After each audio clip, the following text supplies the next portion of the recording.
शेख रशीद ने कातिल और अगवा की धमकियों के खिलाफ थाना कोसार में दरख्वास्त जमा करवा दी।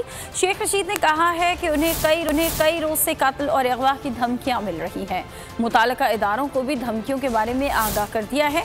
वक्त पर आगाह कर रहा हूं, मुझे कातिल की धमकियां दी जा रही हैं। मैं हूं इमरान रियाज खान। अब आप मुझे देख पाएंगे सिर्फ बोल न्यूज़ पर।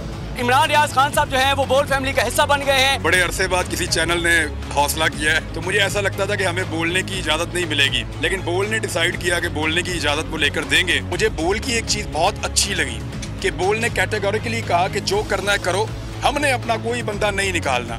इमरान खान बोल के साथ जुम्मे से इतवार रात 10 बजे। सबसे ज्यादा व्यूज, सबसे ज्यादा रील्स और सबसे ज्यादा रेटिंग के साथ बोल अब भी नंबर 1 पोजीशन पर बरकरार।